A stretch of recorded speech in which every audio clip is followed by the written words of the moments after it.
राधे राधे। हरे कृष्णा। सनातन धर्म में तुलसी के पौधे का विशेष महत्व है और इस पौधे को ज्योतिष शास्त्र में भी बहुत शुभ माना गया है। जिस घर में तुलसी जी का वास होता है, तुलसी जी का पौधा होता है, वहां आसपास नकारात्मक ऊर्जा बिल्कुल नहीं होती। तुलसी जी में माँ लक्ष्मी जी का वास होता है और इस पौधे के पास सुबह और शाम दीप जलाने और पूजा करने का विधान है। ऐसी मान्यता है कि तुलसी माता की पूजा नियमित रूप से करने से घर में माँ लक्ष्मी जी का वास होता है, उस घर में कभी धन की कमी नहीं होती। साथ ही जगत के पालनहार भगवान श्री हरि और माँ लक्ष्मी जी का आशीर्वाद भी सदैव प्राप्त होता है। लेकिन कहा जाता है कि तुलसी पूजा के समय आपको कुछ नियमों का पालन जरूर करना चाहिए। यदि इन नियमों की अनदेखी की जाए, नियमों का पालन ना किया जाए, तो माँ लक्ष्मी जी रुष्ट हो सकती हैं और घर में आर्थिक तंगी आ सकती है। तो चलिए आपको बताते हैं आप कार्तिक मास में खास तौर पर या नियमित रूप से तुलसी जी की पूजा कैसे कर सकते हैं, किन किन मंत्रों का जाप करना चाहिए और तुलसी पूजा की सही विधि क्या है।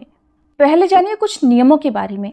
अक्सर आपने देखा होगा कि घर में जितने सदस्य हैं वो सुबह के समय तुलसी जी की पूजा करते हो या पूजा ना भी करते हो तो तुलसी जी में जल जरूर चढ़ाते होंगे। तो घर के जितने भी सदस्य हैं वो एक एक करके बारी बारी से तुलसी जी में जल अर्पित करते हैं और ऐसा करने से तुलसी जी के पौधे में बहुत ज़्यादा जल आप चढ़ा देते हैं, जिसके कारण तुलसी जी की जड़ को नुकसान पहुंचता है। तुलसी जी की जड़ें गल जाती हैं और फिर तुलसी जी मुरझा जाती हैं, सूख जाती हैं और फिर तुलसी का सूखना बहुत ही अशुभ माना जाता है। ऐसे में परिवार का कोई एक भी सदस्य तुलसी जी के पौधे में जल चढ़ा सकता है। यदि सभी सदस्यों को जल अर्पित करने की इच्छा हो, श्रद्धा हो, तो सभी लोग थोड़ा थोड़ा सा जल ही तुलसी जी के पौधे में अर्पित कर सकते हैं। पूरा लोटा भरकर जल तुलसी जी में फिर ऐसे में ना चढ़ाएं। दूसरा नियम, अक्सर लोग तुलसी जी को चुनरी ओढ़ाते हैं, लेकिन चुनरी ओढ़ाने के बाद उसे कई हफ्तों महीनों तक बदलते नहीं हैं और ऐसे में फटी पुरानी चुनरी या फिर गंदी चुनरी जो है तुलसी जी के पौधे पर चढ़ी रहती है। तो देखिए, जैसे आपके मंदिर में विराजित जो भी देवी देवता हैं उनके वस्त्र आप बदलते रहते हैं, उसी तरह से तुलसी जी की चुनरी भी आपको समय समय पर बदलते रहना चाहिए। तीसरा नियम, तुलसी जी के पौधे को सूरज ढलने के बाद छूना वर्जित माना गया है। यदि आपको पूजा के लिए या भगवान के भोग के लिए तुलसी तोड़नी ही हो तो आप केवल सुबह सुबह तोड़ें, ज़्यादा अच्छा रहेगा। नहीं तो आप दोपहर तक भी तोड़ सकते हैं। शाम को या दोपहर के बाद तुलसी तोड़ना ज़्यादा सही नहीं रहता और शाम के समय तो बिल्कुल भी तुलसी जी को स्पर्श भी नहीं करा जाता।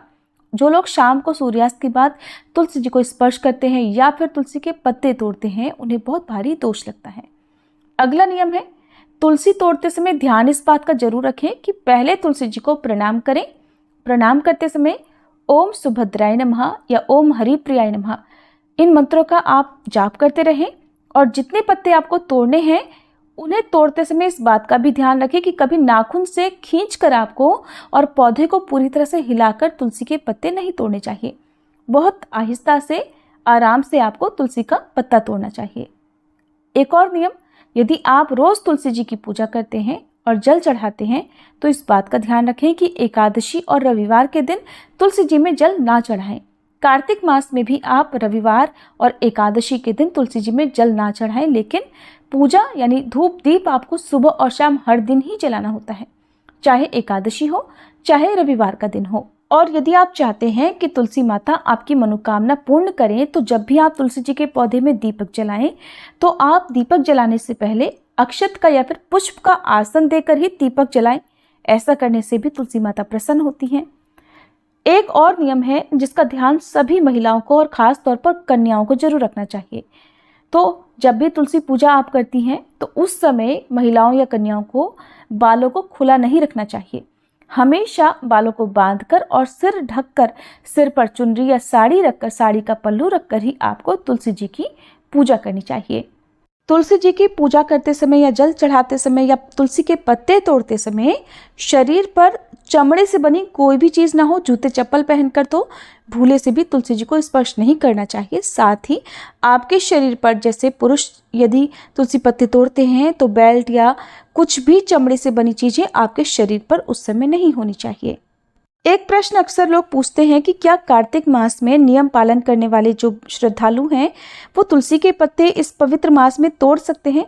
तो इसके लिए देखिए, यदि आपके परिवार में और सदस्य भी हैं तो आप यदि नियम पालन कर रहे हैं तो आप उनसे पत्ते तोड़वा सकते हैं, और यदि परिवार में कोई भी ना हो तो आप स्वयं भी तुलसी के पत्ते भगवान के भोग के लिए तोड़ सकते हैं। इसमें कोई भी दोष नहीं लगता। अब जानें तुलसी पूजा की विधि के बारे में। तो चाहे कार्तिक मास हो या नियमित रूप से आप तुलसी जी की पूजा करते हो, अगर आप सुबह के समय तुलसी जी के पौधे में दीप जलाना चाहते हैं तो ध्यान रखिएगा, सूर्योदय से पहले पहले और सुबह सुबह का जो अंधेरा होता है, दिन निकलने से पहले तुलसी जी के पौधे में दीप जलाया जाता है।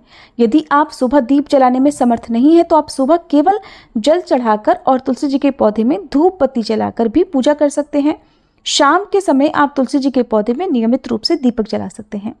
दीपक जलाने से पहले हमेशा सुबह के समय तुलसी जी के पौधे में जल चढ़ाया जाता है। शाम के समय जल नहीं चढ़ाना चाहिए। शाम के समय आप केवल दीप जला सकते हैं। तो सुबह की पूजा में सबसे पहले आप तुलसी के पौधे के आसपास साफ सफाई कर लें, और तुलसी के पौधे में गमले में कुछ भी घास वगैरह ना उगी हुई हो, इस बात का भी ध्यान रखें। बारी बारी से समय समय पर घास आदि तिनके पतवार निकालते रहें, सूखी हुई पत्तियां हटाते रहें। तुलसी जी की मंजरी जो उस पर आती है वो भी आप हटा दिया करें।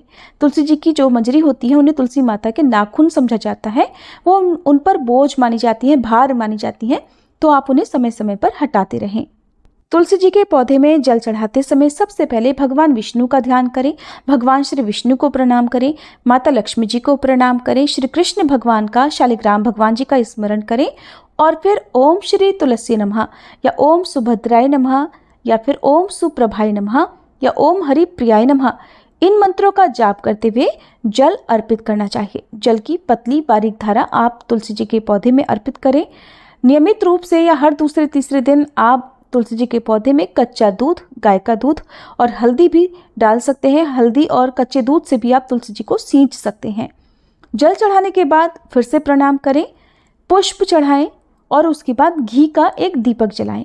ध्यान इस बात का जरूर रखिएगा कि अक्सर लोग तुलसी जी के पौधे में दीपक जलाते समय एक गलती करते हैं या ध्यान नहीं देते हैं कि बिल्कुल जड़ में रखकर दीपक जलाते हैं, या फिर तुलसी जी की पत्तियों के बिल्कुल पास में रखकर दीपक जलाते हैं, जिससे दीपक की जो आंच है, लौ है, वो तुलसी जी के पौधे को लगती है, जिस कारण से नीचे नीचे की जो टहनियाँ हैं वो सूख जाती हैं, मुरझा जाती हैं।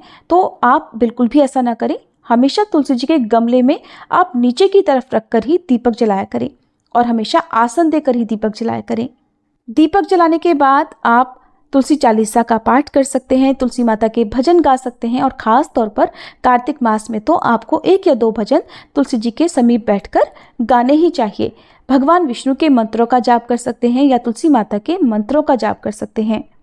फिर दीपक घुमाकर तुलसी माता की आरती उतारें, और आरती उतारने के बाद यदि तुलसी जी के आसपास परिक्रमा करने की जगह है तो आप 3 बार घूमकर, क्लॉकवाइज घूमकर परिक्रमा कर सकते हैं। यदि आसपास घूमने की जगह ना हो तो अपनी ही जगह पर खड़े होकर 3 बार परिक्रमा कर सकते हैं। और फिर परिक्रमा के बाद में आप तुलसी माता को भोग लगाएं। भोग में आप फल, मिठाई, मिश्री का, शक्कर का, दही का भी भोग लगा सकते हैं, और भोग लगाने के बाद उस भोग को ज़्यादा देर वहाँ पर ना छोड़ें, बाद में प्रसाद रूप में सभी लोगों में बांट सकते हैं। इस प्रकार से तुलसी जी की पूजा नियमित रूप से की जाती है।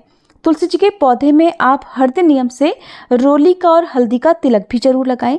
जल चढ़ाने के बाद ही आपको तिलक लगाना चाहिए, फिर धूप दीप जलाना चाहिए, पुष्प अर्पित करने चाहिए। किसी भी शुभ दिन, खास तौर पर एकादशी के दिन, तुलसी विवाह के शुभ अवसर पर आप तुलसी माता को लाल चुनरी भी चढ़ा सकते हैं, श्रृंगार की सामग्री भी चढ़ा सकते हैं। सुहागिन महिलाएं कार्तिक मास में यदि तुलसी माता की पूजा कर रही हो तो आप नियमित रूप से तुलसी माता को श्रृंगार की कुछ सामग्री, तुलसी विवाह से पहले आप कार्तिक मास में, केवल कार्तिक मास में तुलसी माता को सिंदूर ना चढ़ाएं। तुलसी विवाह के बाद सिंदूर चढ़ाने के बाद उस सिंदूर को अपनी मांग में भी लगा सकते हैं। तुलसी विवाह से पहले पहले तक सिंदूर या मंगलसूत्र को छोड़कर, जैसे चूड़ी, बिंदी, मेहंदी, आप माता रानी को, तुलसी माता को अर्पित कर सकते हैं। प्रसाद रूप में इनका आप खुद भी उपयोग कर सकते हैं। ऐसा करने से सुहाग की लंबी उम्र होती है, दाम्पत्य जीवन में जो कड़वाहटें होती हैं वो दूर होती हैं। कुंवारी कन्याएं तुलसी माता की यदि पूजा करती हैं तो नियमित रूप से तुलसी माता को बिंदी चढ़ाएं, लाल बिंदी आप लगाएं और उसको फिर आप अपने माथे पर भी बाद में लगा सकते हैं। 2 बिंदी माता को लगाने के बाद 1 बिंदी आप खुद अपने माथे पर लगा सकते हैं। ऐसा करने से विवाह में यदि बाधाएं आ रही होती हैं तो वो बाधाएं भी दूर होती हैं। तुलसी जी के पौधे में, तुलसी जी में इतनी शक्ति होती है, इतनी सामर्थ्य होती है कि अगर आपके जीवन में कोई दुख हो, आपकी कोई ऐसी मनोकामना हो जो पूरी नहीं हो रही हो, आप तुलसी जी के पौधे के नीचे बैठकर सच्चे मन से केवल माता को प्रणाम करें और माता से उस मनोकामना को पूर्ण करने का या उस दुख को दूर करने का निवेदन करें। शाम के समय तुलसी जी के पौधे में जल नहीं चढ़ाना चाहिए और खास यदि अवसर हो, जैसे तुलसी विवाह का अवसर हो, तो आप तिलक, रोली वगैरह लगा सकते हैं। नहीं तो शाम के समय केवल और केवल आप दीपक जला सकते हैं। कोई भी मिठाई, शक्कर, मिश्री या दही आदि आप या शहद आदि आप तुलसी माता को अर्पित कर सकते हैं। शाम की पूजा बहुत आसान होती है और आप विधि विधान से शाम की पूजा कर सकती हैं।